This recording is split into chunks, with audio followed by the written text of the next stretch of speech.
I'm extremely impressed by your hairstyle. It looks very cool. Okay, thank you. I think it looks cool too. Can you empower your ideally diverse team to be accountable? Oh, of course. Oh, this is not my fault. Hi everyone, my name is Raymond Tan. I'm the CFO of V&G, and today you can ask me anything. First question. I've heard a lot about the title CFO, but I don't know what are their exact responsibilities. Can you elaborate on this? These days, modern company CFOs wear many hats, but at V&G, I'm responsible for overseeing finance, accounting, and capital management of the company. The short answer is that I have to ensure the financial health of V&G and that we can pay our bills on time. The longer answer is that my team and I partner with the business and help them achieve their strategic and financial objectives, whilst clearly trying to balance the risks and the rewards that are attached to these plans. What are the main indicators, metrics, index, or any of the sorts you think stands for health of a company financial state? To elaborate, while looking at the company revenue, cash flow, how to understand that the company is healthy financially? To be frank, I could spend a very long time answering this question, but I think you need to look at the company's profit and loss, balance sheet, and cash flow statements. And when you look at these three statements, there's a whole bunch of metrics that you can focus on. The ones that I like to look at are the revenue profile, the fixed and variable cost margins, clearly the profits, both gross profit and net profit that the company generates. And I think you also need to look at the return on equity and the debt and equity ratio, the company's current ratio, and last but not least, the free cash flow generation that the company achieves every single year. And then finally, I think it's important to look at these metrics on an evolution basis, so not just a snapshot in time, and also then compare them to how the company's peers are performing. I think overall, when you look at it this way, you get a comprehensive view of a company's financial health. What contributes to your team's development, and what advice would you give to aspiring leaders on building and developing high-performing teams? When it comes to my team's development, I always encourage them to get beyond their comfort zone. Essentially, be comfortable being uncomfortable. I think high achievers tend to focus beyond their job scope or their responsibilities and always try and seek opportunities where they can expand their skill set and add more tools to their repertoire. And it's important that this is not just IQ, but also EQ. Because invariably in their life, you will find them, they will come in handy, whether in a professional or a personal setting. My advice to aspiring leaders on how to build a high-performing team, I think it all starts with setting a defined and clear strategy with measurable outcomes which are rewarded, recognized and rewarded. I think it's also critical that one of these outcomes is where everyone is invested for the greater good, and people care about their teammates' success and help to achieve their teammates' success just as much as they are in their own success. Then you empower your ideally diverse team to be accountable, whilst you provide coaching and mentoring as required. I think a great leader must be an excellent communicator and basically listen more than they speak.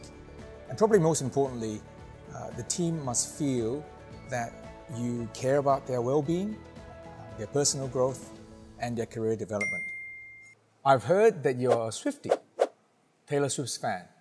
What is your favorite Taylor Swift song? Absolutely, loud and proud Swiftie. Favorite song? It's a really tough one. There's so many good ones. But if you make me choose only one, Cruel Summer. I think Cruel Summer takes the cake.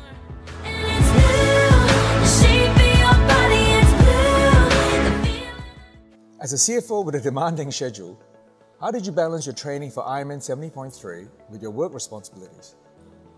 Are there any parallels between the financial challenges faced by companies and the physical challenges of the Ironman race? There's no doubt it's incredibly difficult, arguably impossible to find a perfect balance in life. but what you do is you prioritize, you plan, and you can commit 100% and do the best you can.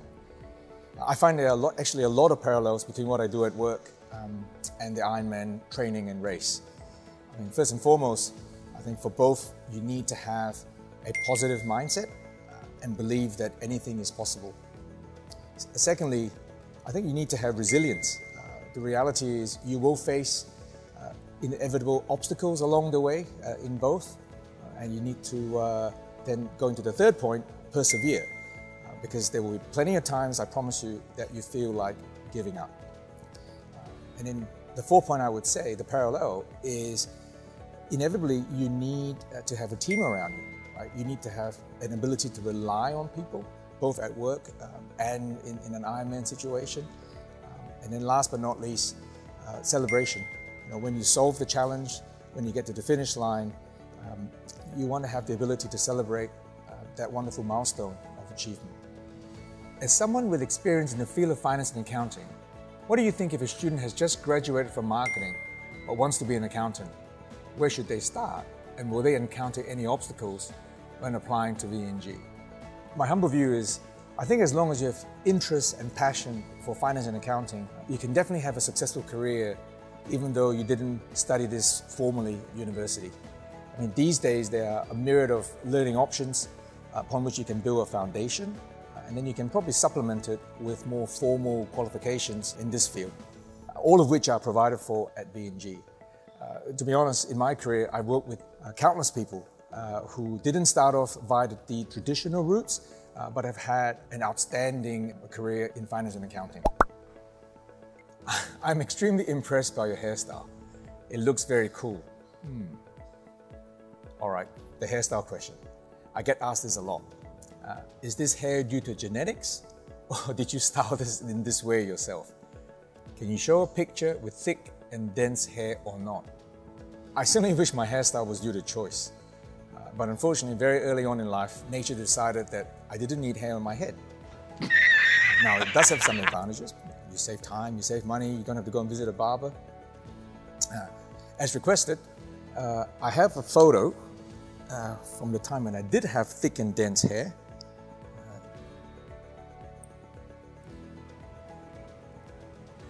You will see me smiling because that's when I brought my firstborn daughter home from the hospital and introduced her to my parents. Now, to put in context, she's 20 now, and some of you may know her. She actually interned at VNG last summer. That's all I have for today. Thanks so much for sending me these questions. I had a lot of fun answering them, and I hope you learned something new along the way. If you have any further questions, please feel free to leave them in the comments below. Thanks again for your time. Then you empower your ideally diverse team to be accountable. Oh, of course. Oh, this is not my fault.